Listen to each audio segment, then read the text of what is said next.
Hello guys, स्वागत है आप सबका हॉन्ट एसडी के एक नए वीडियो पर। आज की कहानी रघु की है, जो कि एक ट्रक ड्राइवर है।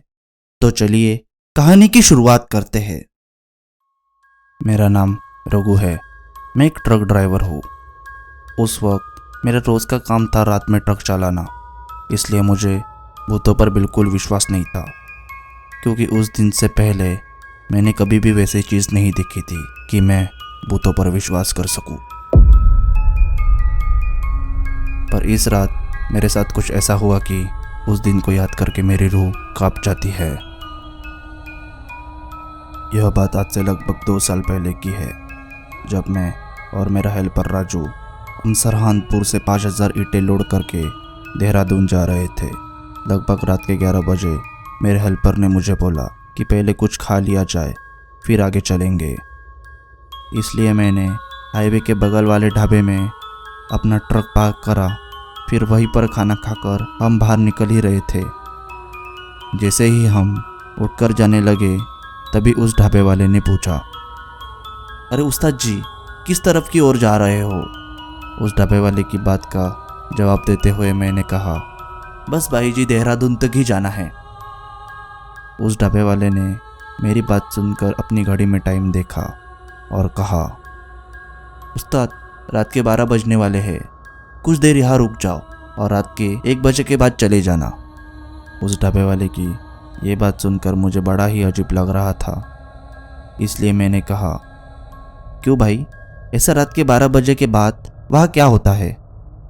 मेरी बात का जवाब देते हुए उस ढाबे वाले ने कहा, क्योंकि उस्ताद जी, कोई भी रात के 12 बजे के बाद जो बरगद का पेड़ है उसे पार नहीं कर सकता, और उस बरगद के पेड़ से 1 किलोमीटर आगे एक और बरगद का पेड़ है, और वहाँ से भी कोई उस बरगद के पेड़ को पार नहीं कर सकता। वहाँ खड़े खड़े उस ढाबे वाले की सारी बातें सुनने के बाद मैंने कहा, अरे नहीं भाई, मैं नहीं रुक सकता। मुझे यह ईंटें जल्दी ही देहरादून पहुँचानी है। वैसे भी इन बातों पर मेरा बिल्कुल भी विश्वास नहीं। मैं इतना बोलकर ट्रक की ओर जाने लगा, तो फिर से उस ढाबे वाले ने मुझे एक बार और कहा, उस्ताद, तुम जा तो रहे हो, पर उस बरगद के पेड़ को पार नहीं कर सकते। मैंने भी उसको जवाब देते हुए कहा, चलो देख लेंगे।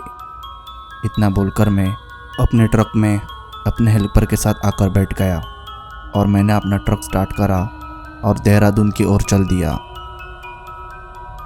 मैं अभी ढाबे से लगभग आधा किलोमीटर आगे गया होऊंगा, तभी मैंने देखा आगे पुलिस ने रास्ता बंद करा हुआ था।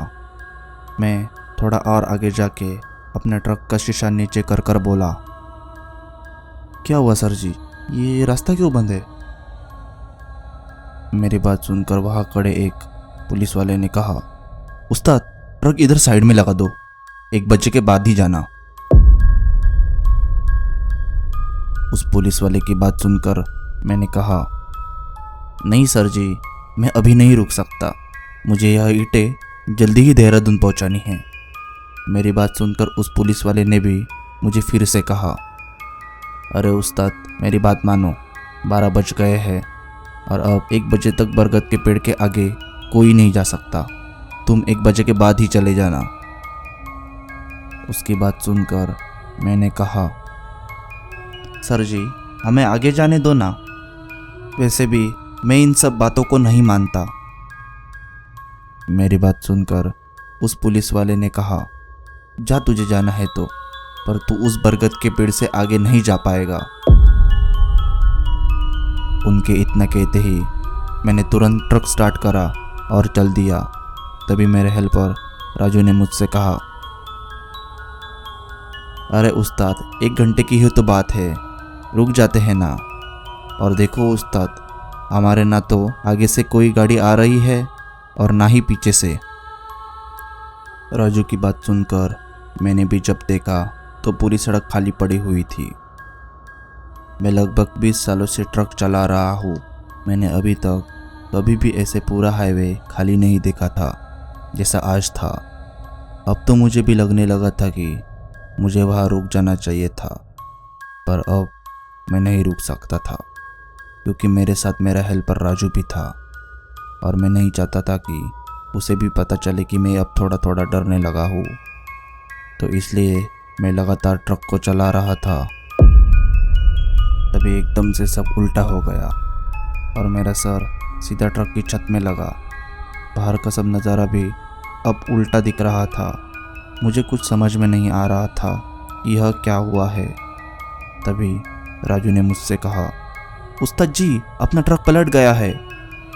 पर यह कैसे हो सकता था, क्योंकि हमारा ट्रक तो बिल्कुल सही चल रहा था और ना ही हमारे ट्रक का कोई एक्सीडेंट हुआ था।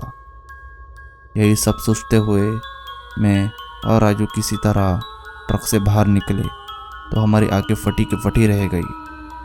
मुझे तो अपनी आंखों पर विश्वास नहीं हो रहा था, क्योंकि हमारा ट्रक उल्टा रखा हुआ था। ऐसा लग रहा था कि जैसे किसी ने हमारे ट्रक को उठाकर उल्टा करके रख दिया हो। क्योंकि हमारे ट्रक में जो ईंटें लोड थी वो भी बिल्कुल वैसी की वैसे ही रखी हुई थी और ना ही हमारे ट्रक में कोई निशान आया था। इसलिए मैंने कहा कि किसी ने ट्रक को उठाकर उलट कर रख दिया हो। मैं अपने ट्रक को खड़े खड़े देख ही रहा था। तभी राजू ने मुझसे कहा, उस्ताद जी, वो देखो। जैसे ही मैंने देखा तो मुझे समझ में आ गया आखिरकार वो सब लोग हमें रुकने के लिए क्यों कह रहे थे। क्योंकि मैंने देखा हमारा ट्रक कहीं और नहीं बल्कि उसी बरगद के पेड़ के सामने पलटा हुआ था। इसलिए मैंने और राजू ने ट्रक से अपना बिस्तर निकाला और पास में जो दुकान बनी हुई थी उसके बाहर जाकर लेट गए। हम लेटे हुए ही थे, तभी किसी ने हमें अपने हाथों से हिलाकर उठा दिया और जैसे ही मैंने आंखें खोलकर देखा तो हमारे सामने 4-5 लोग खड़े थे। तभी उन्हीं में से एक आदमी ने हमें कहा, भैया आप ठीक तो हो?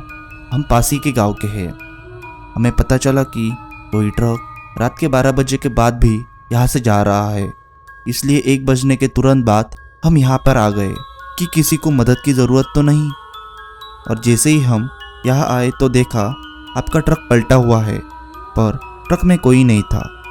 तभी हमने आपको यहाँ लेटे हुए देखा और एक तो आप किस्मत वाले हैं जो आप बच गए, क्योंकि इस जगह ज़्यादातर लोगों की मौत हो जाती है। मैं और राजू वहाँ बैठे बैठे बस उनकी बातें सुन रहे थे और उनकी बातें सुनकर बस यही लग रहा था कि ज़रूर कोई हमने अच्छा काम करा होगा, तभी हम बच गए।